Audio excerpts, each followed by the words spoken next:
on underreporting and on breaking that culture of silence?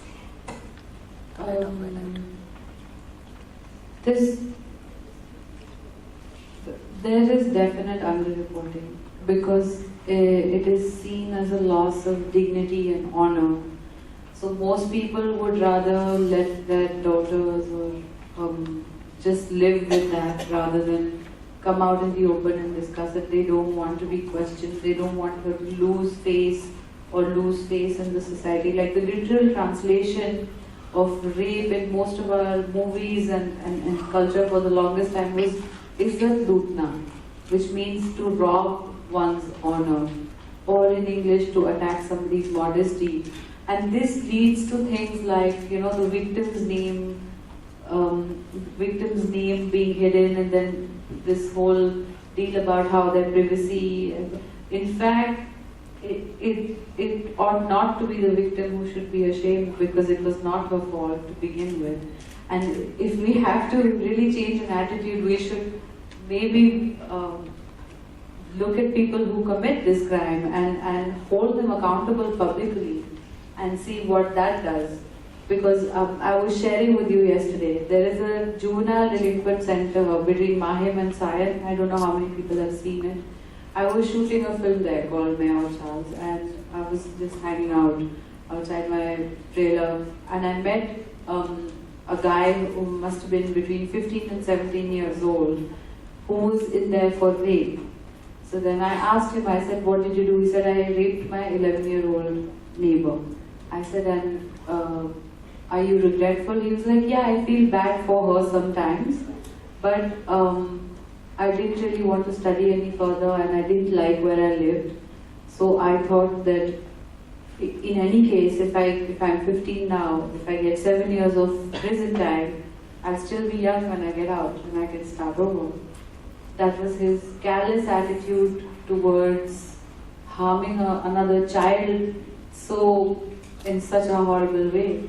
But and that place is such that if you are the company you keep, the kind of atmosphere, it is a reformation center, but oftentimes it appears to be like a jail. So then there is a definite change in the person the child that goes there and the adult that comes out, and they are not reformed at all. So, so much needs to be done at so many levels. But I think first we should erase this whole aspect of shame, because there's already a lot that the victim is dealing with. And in fact, when I read the statistics today about India, I would think they're easily double of what is there because of the underreporting. How does India sort of, the statistic right now is approximately, how is the Justice Institute sort of ground zero right now, Christine, for what society as a whole can do? I think the Justice Institute is just a terrific collaboration because we need our media partners, we need our government partners, we need funders and organizations and companies like Avon who are going to stand up and say, this may not be easy to talk about for our business, but it's an important thing for us to do. We see the big headlines every day, but to underscore what Gigi talked about, violence is happening in people's homes every single day. And those aren't reported widely, and we need to help women, empower them to come forward, to know that there are resources like Shakti Prina, so that they can live their lives free from violence. Thank you. With that, I'd like to go to the audience if there are any questions from the audience for our panelists. Don't be shy now.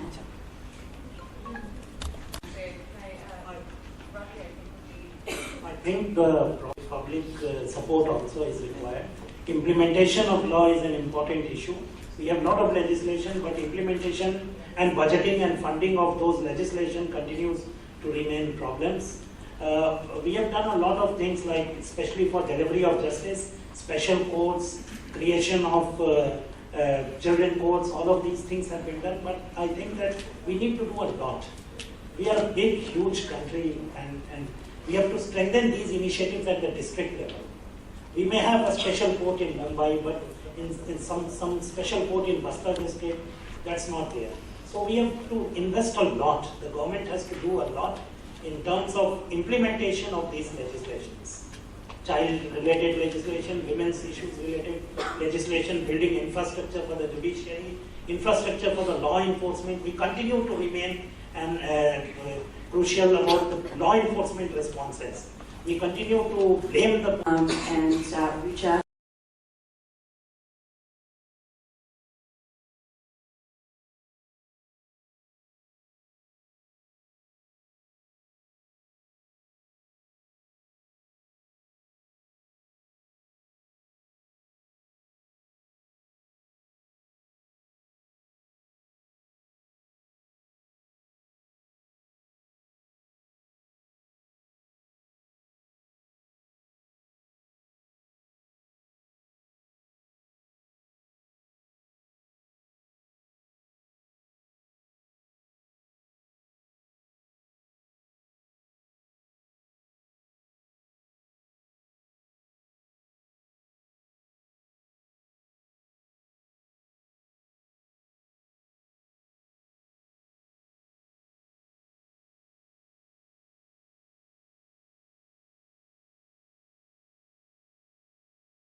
Where does Bollywood stand?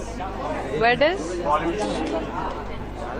I think Bollywood is not one entity. There are many people and they have different views. By and large, I believe that there are a lot of sensible people in the Hindi film industry and they will not stand for violence against women or children or trafficking in any way. But there have been intellectuals who belong to different NGOs and belonging to and writing for the other journals. They have been saying continuously that Bollywood is the thing who represent women in a way of in a quite obscene way, and that is they just make Bollywood responsible for all this. No, it's easy to blame Bollywood. It's easy to blame the films for what is going wrong in society, but you can't do that. Life imitates art and art imitates life. It's a vicious circle. True that not all Bollywood films always depict women in the best light, but to counter that, we have more than enough films that also spread awareness about women, about their rights, about their sexuality, about their dignity.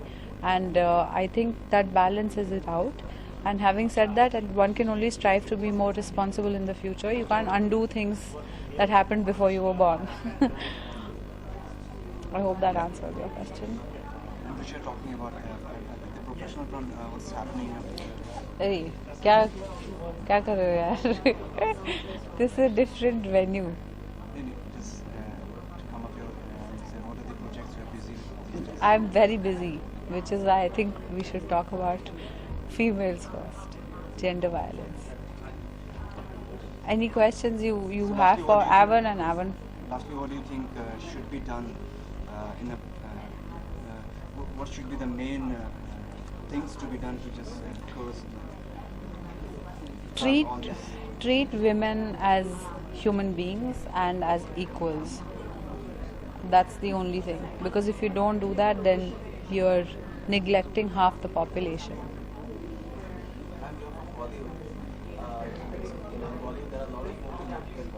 Yeah. Especially according to Bollywood, do you think there are any kind of challenges or issues? I think it's difficult because it is a male-dominated industry, but I think it's changing, and I do see a big change in the next 5 years with more directors and producers who will be female, as well as more directors and producers who will be male, who are sensitive. That's the big change. So, Richa, when you say that Bollywood is a male-dominated industry, so in a way, doesn't this hint that Bollywood? We are living in a patriarchal industry. Why don't you look at yourself? How many of you are women? Turn the mirror around. How many of you are women? I see only male cameramen and one lady holding a mic.